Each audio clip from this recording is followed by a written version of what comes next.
What was the result? Well, the result was a conservative minority government. Now, I don't know about you, but that gives me hope for the next generation.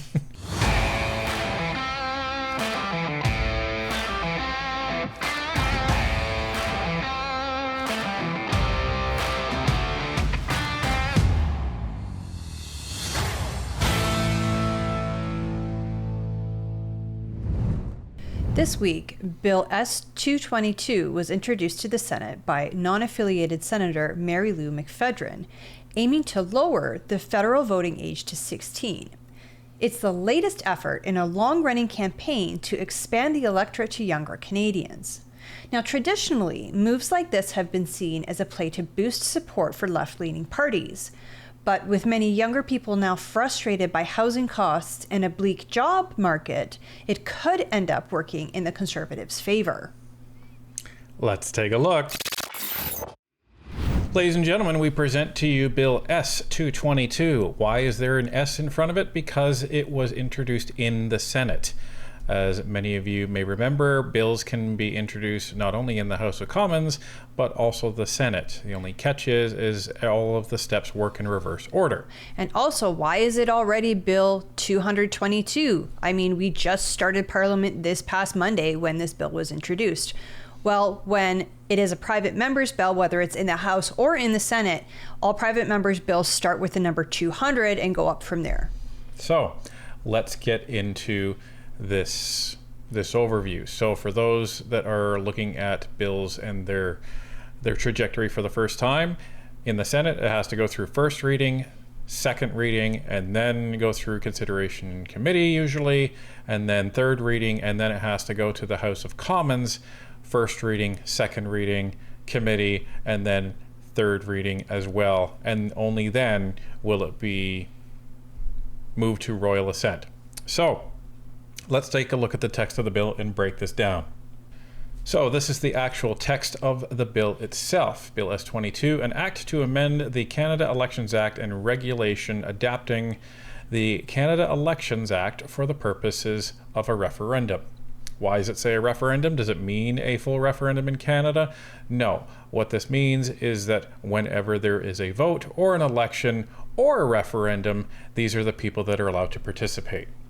Summary. This enactment amends the Canada Elections Act and the regulation adapting the Canada Elections Act for the purposes of a referendum to extend the right to vote to citizens aged 16 and 17. As we all know, the current legal voting age is 18 years old. So, His Majesty, by and with the advice and consent of the Senate and House of Commons of Canada, enacts as follows. This is where the amendments start taking place. So it details the sections of the Elections Act that need to be changed, and it's essentially, changing what is going to be a future elector, which is 16 and 17 right now, and it's dropping that to 14 and 15. And persons qualified as electors, every person who is a Canadian citizen and is what is currently 18, they're proposing to change that to 16 years of age or older, on polling day is qualified as an elector. Subparagraph 281.3 of the Act is replaced by the following: is not or will not be, quote unquote, 16 years of age or older on polling day, and it continues on to detail all of the different sections where it currently says 18 years of age in the Canada's Elections Act, and replace that with 16 years of age. Now, coming into force, a lot of bills that we've seen come into effect 1 year after receiving royal assent. Not this one. This is proposing that this act comes into full force 6 months after royal assent. So here's just some definitions. So a future elector, which we talked about before, means a Canadian citizen who is 14 years of age or older, but under 18 years of age. Clause 3, every person who is a Canadian citizen and who on polling day is 18 years of age or older is qualified as an elector. That's what it is now. And it goes on to talk about this. So, this is not the first attempt that a let's just call it the Liberals, because even though this is a non-affiliated senator, this is a Liberal appointed senator. Yes, she was appointed by Justin Trudeau back in 2016. Right. This is not the first time they have put forth a bill to try and change this. Last time it was actually a government bill. I believe it was C210 in the previous parliament.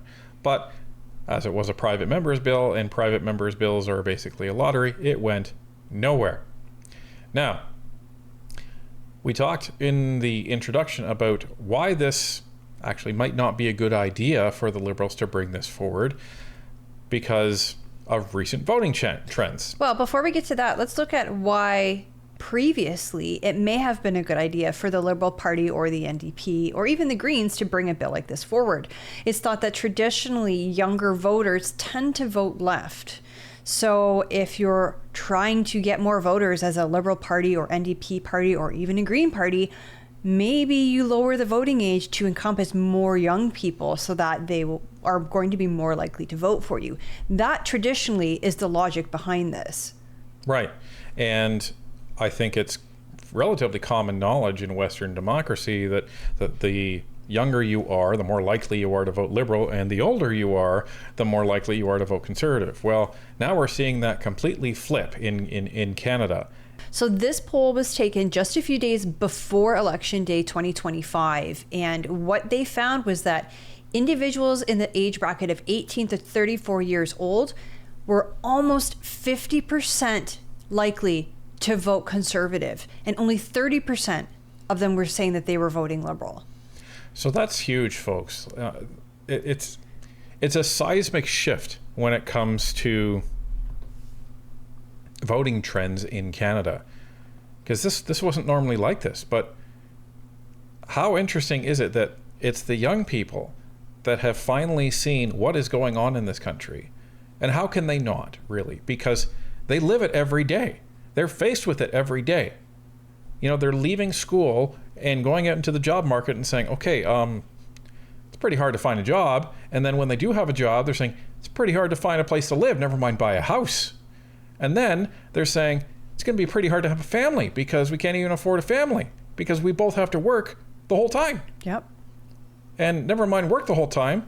It's not even just having one job. Some people are having 1, 2, 3 jobs. So it's no wonder that this is happening. And the older demographic is like, oh, well, I thought everything was fine.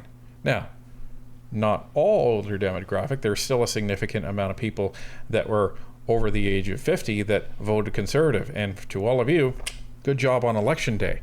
But there's still a significant portion, and that was 50% of people over the age of 55 in that poll, that were indicating that they were going to vote Liberal. But is that going to change? We'll see.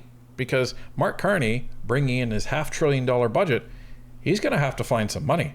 And the rumor is he may be coming for the boomer housing market in order to actually get a home equity tax. And we've talked about this before.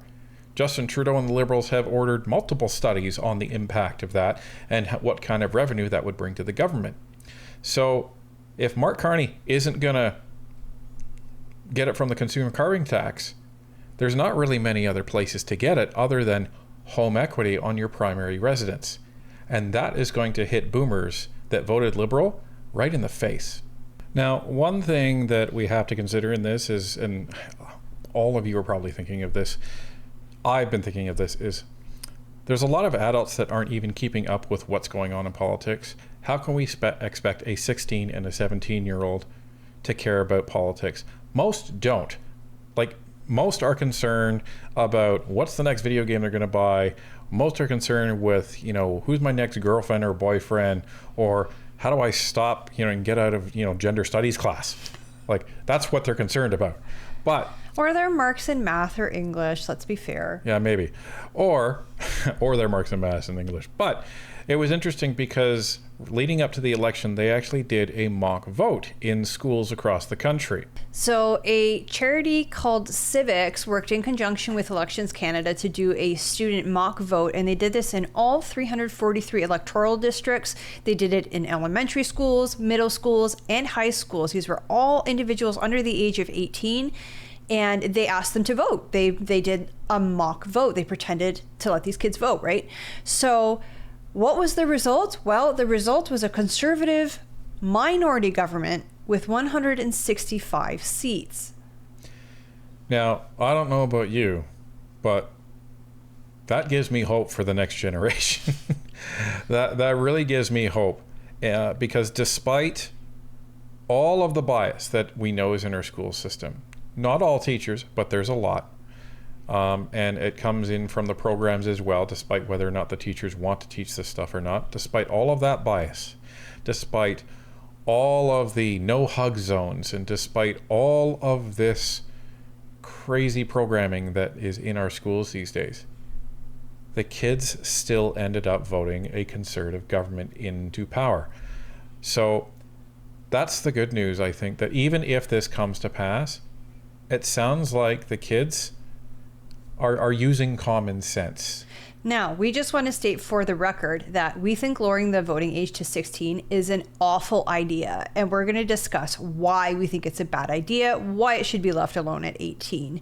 So I think the first thing is that, as Ryan pointed out, kids aren't paying attention to politics. You might have the odd 16-year-old, 17-year-old, maybe even as young as 14, maybe even younger. We have met children who say that they enjoy watching Northern Perspective. That's why we have certain rules for chat and on the comment section, so that these kids aren't walking across swear words and things like that. But those kids are very rare. I think most kids do not care about politics, are not following politics. I know out of my friend group growing up, I was one of the rare individuals who actually voted when I turned 18. Most people that I grew up with didn't bother to vote. So I think many 16 and 17-year-olds are disinterested, and they really are not following politics. They're probably just going to go, "Hey, Bob, what are you voting for? Who are you voting for? What party?" Or, "Hey, Mom, hey, Dad, who are you voting for?" Right. So then it becomes mom and dad's choice.